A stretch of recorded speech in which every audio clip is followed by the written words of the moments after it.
King Charles in talks to offer Prince Andrew a once-and-for-all financial settlement. Welcome, royal watchers, to Crown Chronicles, your ultimate destination for everything regal, revealing, and royally riveting.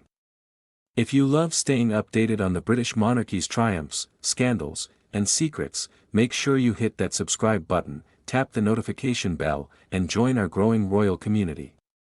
Because today's story is one that could mark the end of a royal chapter, a decision that could change the face of the monarchy forever, there are whispers echoing through Buckingham Palace, whispers that King Charles III is in serious talks to offer his younger brother, Prince Andrew, a once-and-for-all financial settlement.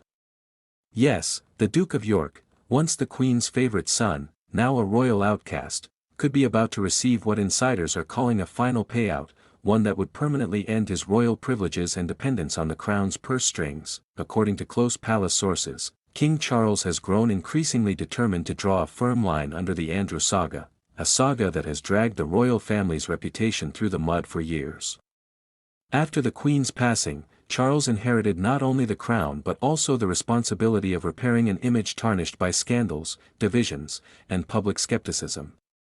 And, as royal insiders are now revealing, part of that cleanup operation involves cutting financial ties with his controversial younger brother once and for all. For years, Prince Andrew's situation has been a delicate, if not toxic, issue for the monarchy. Once celebrated as the gallant naval officer and proud war hero of the Falklands, Andrew's reputation imploded in the wake of the Jeffrey Epstein scandal, a scandal that left his name synonymous with shame and silence. His disastrous 2019 BBC Newsnight interview, where he claimed he couldn't sweat and showed no remorse, sealed his fate. It wasn't just a PR blunder, it was a royal catastrophe.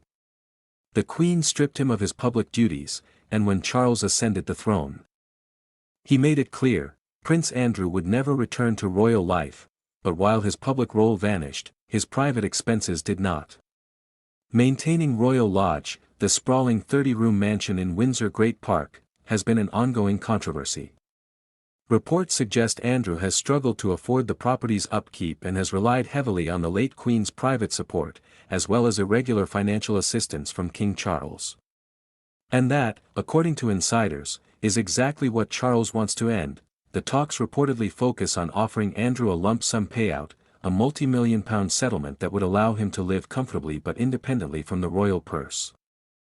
In return, Andrew would agree to relinquish Royal Lodge, give up any remaining financial dependency on the monarchy, and step back fully into private life. Sources say the king's patience has been wearing thin, especially as Andrew has refused to vacate Royal Lodge despite repeated suggestions that it could be better used by working royals, possibly even the Prince and Princess of Wales. For King Charles, this is not just about money, it's about modernizing the monarchy. He knows that public opinion is the monarchy's lifeblood, and continuing to support his disgraced brother risks draining what little goodwill remains. With rising costs of living and growing criticism of royal spending, Charles wants to show the nation that the monarchy is capable of accountability and self-reform. However, behind palace walls, this proposal has reportedly divided the royal household. Some senior courtiers believe cutting Andrew off entirely could push him into a financial and emotional freefall, potentially sparking more unwanted headlines. Others argue that the king has no choice. The monarchy cannot move forward while one of its own continues to be a reminder of scandal. And then there's Sarah Ferguson, the Duchess of York, who still shares Royal Lodge with Andrew despite their divorce decades ago. Fergie has remained fiercely loyal to her ex-husband, publicly defending him as a good man who has been through hell. She recently faced her own health battles, and some sources claim she's been urging the king for compassion, warning that forcing Andrew out of his home could break him, but compassion has its limits, especially in a family where image is everything. King Charles, known for his pragmatism, reportedly believes that Andrew's continued presence at Royal Lodge and his reliance on royal finances send the wrong message. The monarch's goal, insiders say, is to finalize a settlement before 2026, when the lease of Royal Lodge comes under review. It's a quiet but decisive move, one that would allow Charles to finally say he's closed the Andrew chapter for good. Yet, what makes this situation even more fascinating is Andrew's reported resistance. Friends claim he feels betrayed by his brother and sees the proposal as an attempt to erase him from the family.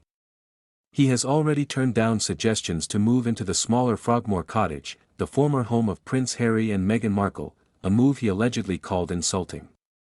Andrew reportedly believes he deserves to remain in Royal Lodge, arguing that he signed a long-term lease with the Crown estate and has spent millions maintaining it, but as the King's advisors continue to tighten the monarchy's financial operations, it's becoming clear that the age of royal indulgence is over.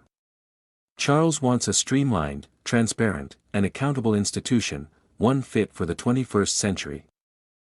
To him, a brother living in luxury on the taxpayer's dime while performing no public duties simply doesn't align with that vision.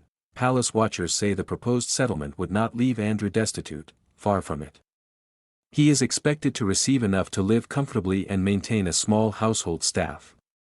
However, it would come with strings attached, no return to royal duties, no public role, and no expectation of further financial aid. In other words, a pay and part ways arrangement. The plan also has political undertones. King Charles knows that the monarchy's long-term survival depends on public perception.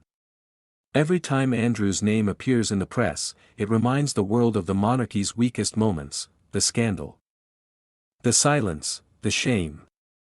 A clean break would allow the king to focus on his legacy projects, environmental reform, community outreach, and preparing the next generation of royals, Prince William and Princess Catherine, to carry the torch. Still, behind the gilded gates, there's a sense of melancholy.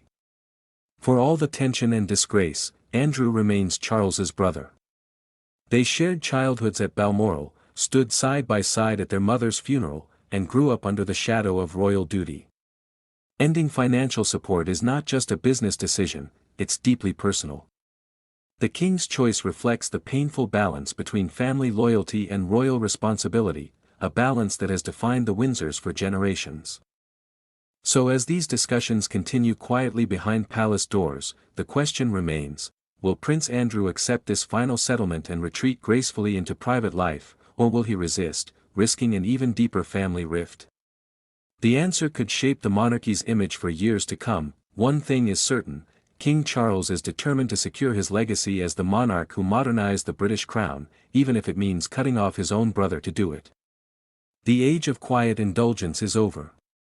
The age of accountability has begun, and as always, we'll be watching every royal twist and turn right here on Crown Chronicles, the channel where truth meets tradition, and every story behind the palace gates comes to life. Don't forget to subscribe, like, and share this video if you believe it's time for a new era of royal responsibility. What do you think? Is King Charles right to offer Prince Andrew a final payout, or should family come before image? Drop your thoughts in the comments below, and let's discuss, because in the world of royalty, nothing is ever just about money, it's always about power, image, and legacy.